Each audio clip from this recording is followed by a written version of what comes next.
brainstorming and sharing ideas is the funnest part of the creative process. We decided to skip the boring part of actually making stuff and just do the fun part. I'm your host, Tom Walma. I'm Mick. Angel Hazel. My name's Benjamin Cheek. And this is Creativity Wasted. I used to work for a laser company when I was in college as an intern. And people would walk around with safety glasses on. So if you got a laser shining on your face, you wouldn't go blind. And one time my boss was walking into the restroom with the laser glasses on, and somebody was coming out at the same time, and his face whacked on the door and it cracked the safety glasses, and he got like a little scratch on his face and it was bleeding and whatnot. And it wasn't a big deal, but like swinging doors, basically every time you open a door, you're taking a risk that somebody's not going to whack you with it. Basically, it's the door isn't optimally designed if you think about it. Like we never really think about it. We just happen to walk through doors and not get whacked most of the time, but it is a small possibility. A couple other things with doors that are suboptimal is that nowadays we get a lot of people get a lot of like Amazon packages, and they're just left outside your house in front of the door. And then the third problem is just letting the air out. So I came up with an idea for a door that solves those three problems. I want to hear it. I'm waiting. The suspense is killing me. And another thing is that one of my recurring ideas on the podcast is basically a tiny house where you'd still have the same amount of stuff that you would have in a normal house. And the way you do that is that there would be a warehouse in the neighborhood that you live in that had most of your stuff in it. And you would wheel the stuff in and out of the house. There would be like these little Roombas with car jacks on them, which are basically Amazon factory robots. On your phone, you could say, I want this thing of mine, send it to my house. And the robot would come and it would bring it. And they could do laundry there, so you wouldn't need a washer and dryer in your house and stuff. So that's one of my recurring ideas. But the problem with that in a normal door, first of all, you're in a tiny house, like a 1-room or 2-room house. If you're opening the door like twice an hour to just wheel shit in and out, if it's like super hot out or super cold out, it's gonna cause close the door, let out the air. Yeah. So that's been sitting in my head for like years, like because I've had this tiny house idea, but I couldn't figure out what to do about the door. But I think I finally have an idea for a new type of door that would solve all three problems I was talking about: getting whacked by the door, the packages, and letting the heat out.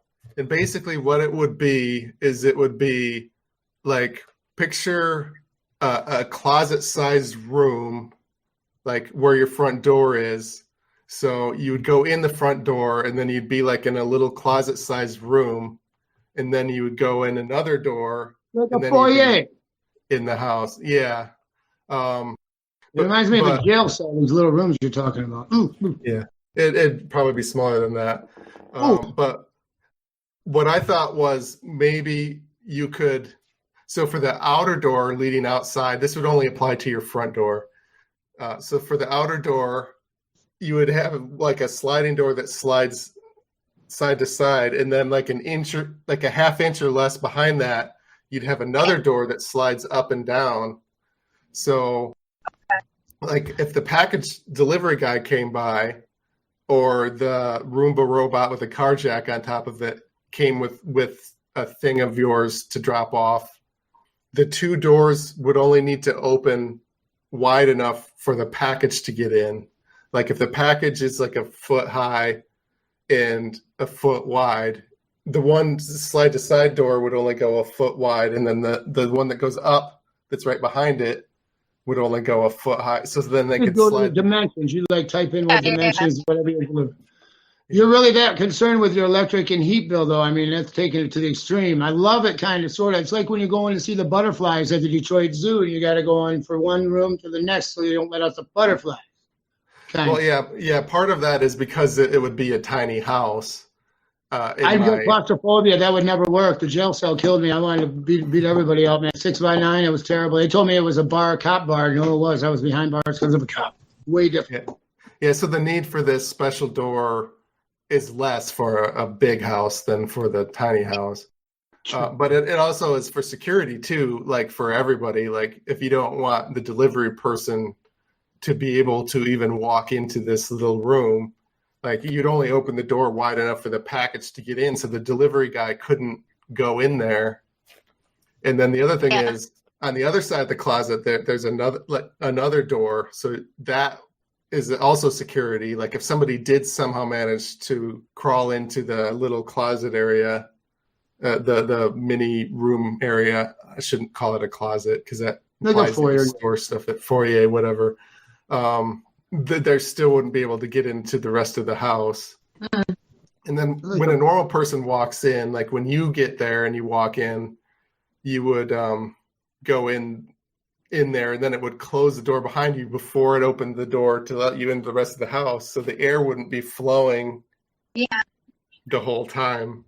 And then the last part of the idea is that I thought maybe you could collapse, so you'd have the two main doors like built into the wall, the one that slides side to side and the one that slides up and down, that are right next to each other on the one side of the room. And then you'd have the second door, like it's like an indoor door on the other side. But I thought you could maybe build, this is a little fuzzy in my head exactly how you do this, but maybe it could be like a collapsible box room, like automated. Like an accordion? Or it could maybe fold out somehow on like with motors that folds it. That way, especially for the tiny house idea that I had, that way you don't have this extra room at your front door when you're not using it. So me, George Judson. So yeah, it'd be like this futuristic room that just appears when you need to drop off a package or you need to go in and out. Do you not have a claustrophobia fear? You're not afraid of small places? What if you're like claustrophobia? I felt very confined in the jail cell. I mean, you were in jail? I didn't know that. Well, I didn't do it. It was an experiment. Okay. Yeah, I'm not claustrophobic. I actually... Like the door malfunctions and you're not able to open it. You're like, oh, shit. Yeah. Or you're getting chased by somebody. And you're like, crap, I can't get in the second door. What about just like a security camera on a security system, and you just have to use your vision or your pupils or your hand fingerprints? I don't know. I don't know. I feel you. Well, I did have the thought that if you're opening the door all the time, yeah, you can have a security thing there, but somebody might try to like hide behind the camera, and then when it opens for the package, like when especially the robot thing that wheeling in the packages, they could try to run in there. Yeah. You're scared for your life, and people coming after you, Tom. What did you do? The world is kind of scary, but my gosh, I look over my shoulder a little bit, but man, it sounds like you're afraid of your heat bill or electric bill getting too high, and you're scared to death someone's going to try and rape you, kill you, or stab you, or rob you. Or accidentally whack you with the door if they have that can happen when you're going out. Yeah, that could happen. Like with a waitress or something. I always think that when I'm at a restaurant, you see them with their full trays, and someone's just going to walk out the door and smack them. But yeah, definitely, and you could use it for pets too, instead of having a doggy door, which a skinny criminal could climb through. If they want to get in, they're going to find a way to get in. It just sucks. If they want it, they're going to get in.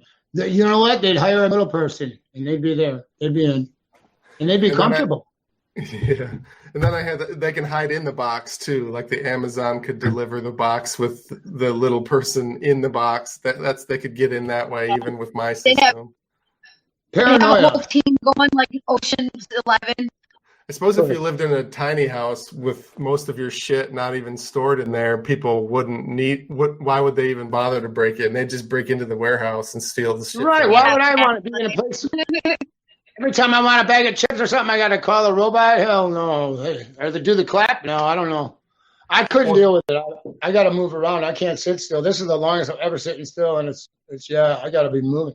Some of it could be, you could program it to bring in the thing at a certain time every day, the robot. So you wouldn't necessarily have to, on your phone, every time you want something, have to tell it to do 2 it. It minutes could before automatically do it. Like control. if it's nighttime, it can bring you your pajamas or whatever, and your What if you're sleeping in the nude? or whatever you want. You'd program it once, bring in your mini kitchen table when it's about dinner time. So I did have a couple other thoughts on it, like when it expands, so it becomes a room that you can get in, the little room at the front door. You'd probably want the air to come from outside. Like, let's say it's winter and you're in this tiny house. You don't want the heated air from the tiny house to go into the room and then outside, because then you're wasting the warm air. So you'd probably want to, like, as it expanded, it would suck the air from outside and then push it back out when you're done. Like a vacuum seal kind of like thing. Like at the grocery store, you have one of those like heaters. Probably just have a vent there. I don't think the act of moving the wall would automatically suck the air in. I don't think you would need like a motor to suck it in. And then you were worried about getting stuck, claustrophobic, getting stuck in the little room. Maybe you'd have to have like on the outside to go out. You'd maybe need like an emergency doors. We could never be roommates, Tom. We could never be roommates, dude. You're on your own. I need room. You're in my bubble. Yeah, I feel you though. But it sounds like if he gets stuck in that vestibule, he most definitely would lose his shit. Dude, you won't need to worry about. That's where is one down. Yeah, it's like putting there'll be a bed sheet shaped like cut out in the wall. Yeah. Kool-Aid man, but that looks like Kid Rock with a wig. But yeah, so you'd probably need like an emergency way to open it to get out. Especially if it's controlled by security cameras and it's electrically powered. Like what if the power goes out or whatever? You'd have to at least be able to get out of the house. Maybe you wouldn't be able to get back in. Why doesn't it have to be the door? Couldn't it be like something that's just like kind of on the side of the house? So it's not like the front door, but it's like a side door that you're able to have all of those actions?